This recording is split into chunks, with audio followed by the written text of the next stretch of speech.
রামপুরহাটে বনহাট গ্রামে উরুষ মেলায় বক্স বাজানোকে কেন্দ্র করে ধুন্ধুমার পরিস্থিতি।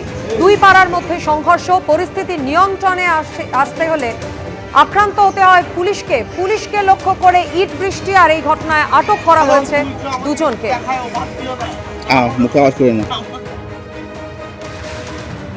মাঠপাড়া আর বোলতলা পাড়া, পুলিশ তো থাকবেই, গ্রামে ঝামেলা হলেই থাকবে পুলিশ কেন গ্রামে পুলিশকে নাকি মেরেছে ওই পাড়ার লোক, তাই পুলিশ এসছে।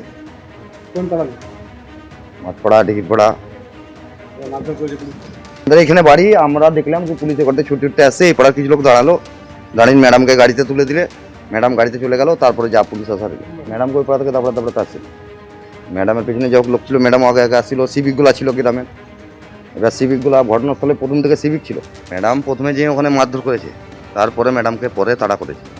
হ্যাঁ, রাতের অন্ধকারে ভাঙড়ে তৃণমূলের দলীয় কার্যালয়ে আগুন ধরিয়ে দেওয়ার অভিযোগ দুষ্কৃতীদের বিরুদ্ধে। শুধু তাই নয়, তৃণমূলের দলীয় পতাকা পর্যন্ত ছিঁড়ে ফেলা হয়েছে।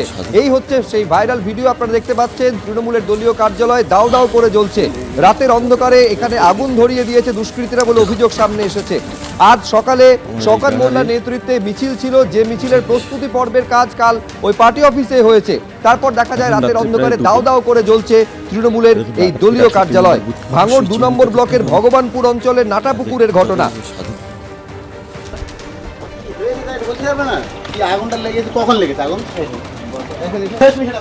কিভাবে আগুন লেগেছে কি মনে করছেন? আগুন কেউ লাগিয়েছে, মানে এমনি এমনি কে আর লাগে? এটা পার্টি অফিস টিএমসির। আজকে একটা বড় মিটিং আছে, তার আগে এরকম অবশ্যই আমরা সেই মিটিংয়ে যাওয়ার প্রস্তুতি, কালো সব বৈঠক হয়েছে, আজকেও মানুষ সব সজাগ আছে, যাবে মিটিংয়ে। কিন্তু রাত্রে এই ঘটনা ঘটিয়ে দিয়েছে। কি ক্ষতি কি হলো? কি ক্ষতি এই যে প্লাস্টিক পুড়ে গেল, প্লাস আমাদের এখানে কিছু চেয়ার ছিল, আর প্লাস্টিক কিছু সরঞ্জাম ছিল, সেগুলো ওই পুকুরে সব দিয়ে দিয়েছে, এরা ফেলে দিয়েছে। আর ব্যানার ট্যানার ছিল, বাস কুড়িতে বলে সবগুলো পড়ে পারবে না কোনো দিকে। এখন সেটা খতিয়ে দেখবে, প্রশাসন আছে, দেখছে। এরকম অসাংবিধানিক কাজ দুষ্কৃতীদের দ্বারাই সম্ভব। তবে এতটুকু বলবো, ওনাদের গোষ্ঠীদ্বন্দ্বর জন্য এই কাজটুকু। অবুধ, এখানে কোনো ঝক্কি নেই, ঝামেলা নেই। সেইটা কিছু নোংরামি লোক নোংরামি করার জন্য এইসবগুলো নিজেরা পরিকল্পনা সাজিয়ে এগুলো করছে। চাষিনি আমরা আইএসএফ এর ছেলেরা এরকম ধরনের কোনো নোংরামু কাজ করেনি, আজও পর্যন্ত করতে পারে না, এটা আমাদের নিচ্ছে। গতকাল রাতে গভীর রাতে আগুন ধরিয়ে দেওয়া হয় তৃণমূলের এই পার্টি অফিসে বলে অভিযোগ সামনে এসেছে। শুধুমাত্র তৃণমূলের পার্টি অফিসে আগুন ধরিয়ে দেওয়া হয়েছে এমনটা নয়, তৃণমূলের যে দলীয় যে পতাকা, সেই পতাকা পর্যন্ত ছিঁড়ে ফেলা হয়েছে বলে অভিযোগ।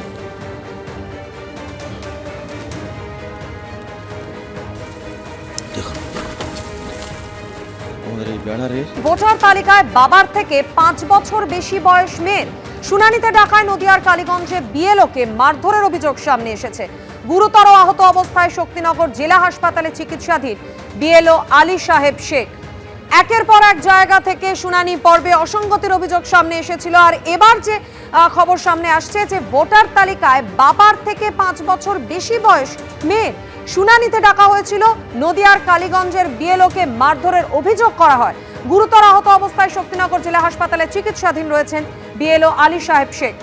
কমিশনের তথ্য অনুযায়ী বাবার থেকে মেয়ের বয়স 5 বছর বেশি, আর সেই কারণেই শুনানিতে ডাকা হয় আরিফা বিবিকে। আসছি কালীগঞ্জ বিধানসভার 225 পার্টির BLO. Animation form fill up করার পর আমার বুথে ড্রাফট লিস্টের নাম আছে 634 জন। তার মধ্যে লজিক্যাল ডিসবাস, সেলফ, নমিনেটিং মিলে আমার 185টা হিয়ারিং হয়। এতগুলো হিয়ারিং হয়েছে, তার মধ্যে আমার মনে হয়েছিল যে 3 জন ভোটার অবৈধ, এবং তার একটা লিস্ট আমি AERO এবং সুপারভাইজারকে জানাই।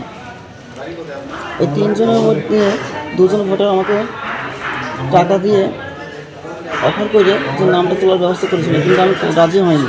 বললাম এটা তো ওর বাবার থেকে 5 বছর বয়সে বড়। তো এটা হিয়ারিং হয়ে গেছে গত মাসের 24 তারিখ।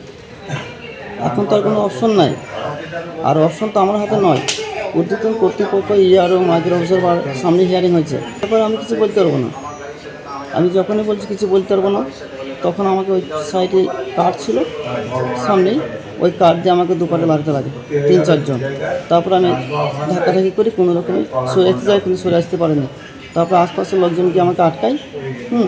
তখন আমার মাথা ফাটা ফেটে সব ব্লাড নামতে লাগে এবং আমাকে শাটারের ভেতরে ভরে আটকে রাখে। ওরা সমানে শাটার ভাঙার চেষ্টা করে।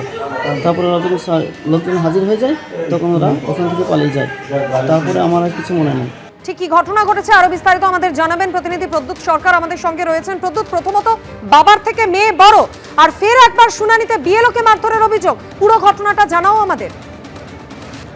দেখো মাধুরী, ঘটনাটা ঘটেছে কালীগঞ্জ ব্লকের আশাচিয়া গ্রামে। নির্বাচন কমিশনের তথ্য অনুযায়ী বাবার নাম থেকে 5 বছরের বড় মেয়ে, সেই কারণে ডাক পেয়েছিল শুনানিতে, আর রেগে গিয়ে সপরিবারে বিএলওকে মারধর করার অভিযোগ উঠল ওই পরিবারের বিরুদ্ধে। গুরুতর জখম অবস্থায় ওই বিএলও শক্তিনগর জেলা হাসপাতালে চিকিৎসাধীন।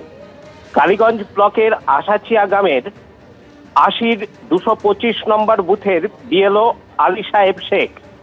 ওই বিএলওর দাবি, ওই বুথের বাসিন্দা আরিফা বিবি নির্বাচন কমিশনের তথ্য অনুযায়ী তার বাবার বয়স তার থেকে 5 বছরের কম। এই ঘটনায় তাকে হিয়ারিংয়ে দেখা হয়েছিল এবং ওই বিএলওকে বারবার চাপ দিচ্ছিল যে তার নাম তুলে দেওয়ার জন্য, কিন্তু বিএলও না তোলাতে গতকাল রাত্রিরে তার ওপর চড়াও হয় এবং কার্ড দিয়ে তার মাথায় আঘাত করে, 7টা সেলাই নিয়ে সে এখন শক্তিনগরে। একদমই প্রদ্যুৎ, আপাতত তোমায় ধন্যবাদ জানাচ্ছি। এবিপি আনন্দ, এগিয়ে থাকে, এগিয়ে রাখে।